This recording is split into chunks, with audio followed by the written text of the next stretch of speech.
भूतिया कुआं। कई साल पहले काशी साम्राज्य में चित्रपुर नाम का एक गांव था।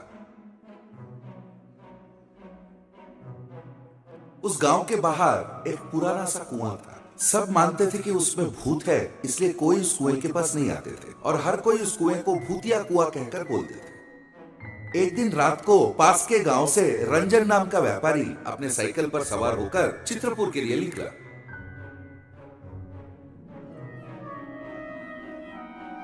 वो उस कुएं के पास से गुजर रहा था। इतने में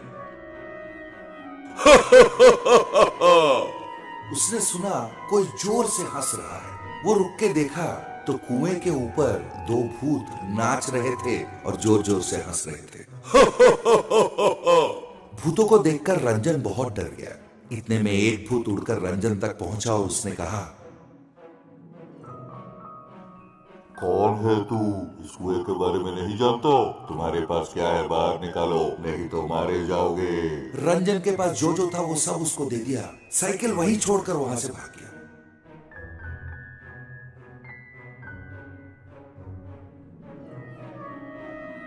एक दिन बाजू के गांव से चंदन नाम का एक बच्चा छुट्टियां मनाने अपने दादा का घर पहुंचा। उसके दादा ने कहा, चंदन, तुम्हें देखकर मुझे बहुत अच्छा लगा। माँ बापूजी के बगैर अकेले कैसे चला आया? इतना साहसी हो गया है तू। चंदन ने कहा, मेरे गांव से आपके गांव आने के लिए पैसे हो तो बस, साहस की क्या जरूरत है दादाजी? उसके दादा ने कहा, कितना बड़ा हो गया है रे तू।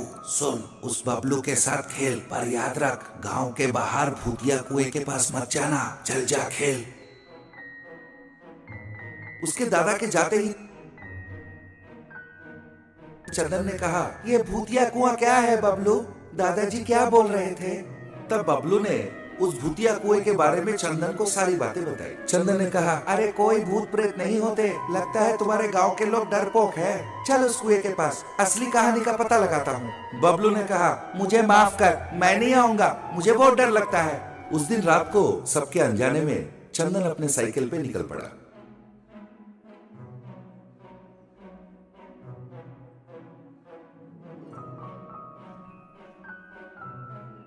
फिर वो उस कुएं के पास आ पहुंचा। उसने सुना कोई बहुत भयंकर तरीके से जोर जोर से हंस रहा है। चंदन साइकिल रोक के उस तरफ देखा। उसने देखा कुएं पे दो भूत उड़ रहे थे। फिर उड़ के दोनों भूत चंदन के पास आ पहुंचे।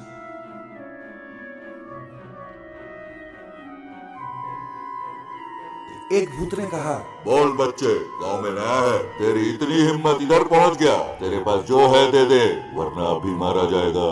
चंदन डरता हुआ बोला, मुझे कुछ मत करो, मेरे पास सिर्फ यही है। ये कहकर उसने एक टेबल क्लॉक और कुछ बिस्किट के पैकेट्स उन्हें दे दिया। उन्हें लेकर एक भूत ने कहा, चला जा, फिर कभी इस तरफ मत आना, वरना मारा जाएगा।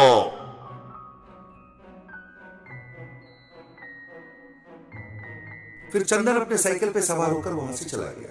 फिर वो साइकिल चलाकर सीधा राजमहल जा पहुंचा।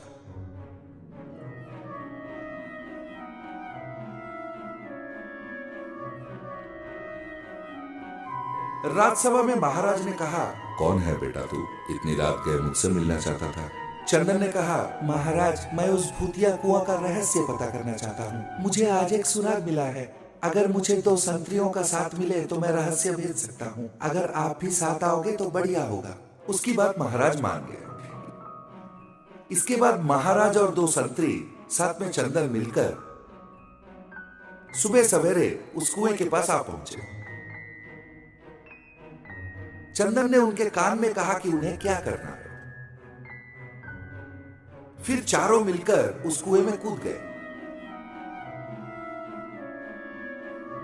फिर चारों ने मिलकर उस पानी में गोता लगाया और कुएं का अंत तक पहुंचे। उस कुएं के अंत में उन्हें एक दरवाजा मिला।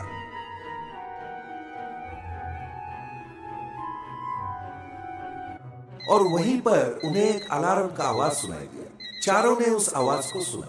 फिर उन लोगों ने दरवाजा खोला और दूसरी तरफ चले गए। अंदर उन्होंने कुछ चोरों को बैठे हुए पाया और साथ में उन्हें एक बड़ा सा सुरंग भी दिखा और कुछ गहनों से भरा संदूक भी मिले और साथ साथ भूतों के भेष में बैठे दो लोग भी दिखे। एक भूत के हाथ में अलार्म घड़ी बज रहा था। उन्हें देखकर महाराज ने कहा, इतनी हिम्मत तुम लोगों की, कौन हो तुम लोग? अभी बताओ वरना जान से जाओगे।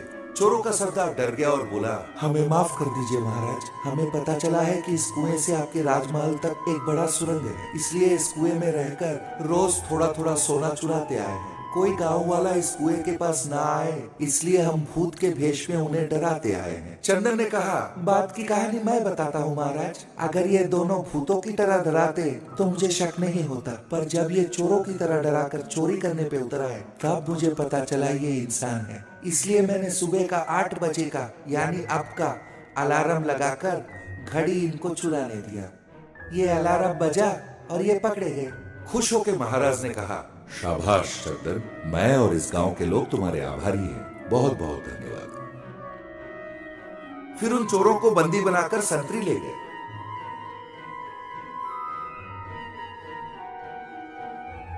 तो बच्चों याद रखना, भूत प्रेत के नाम से अगर कोई हमें डराना चाहे, बिल्कुल विश्वास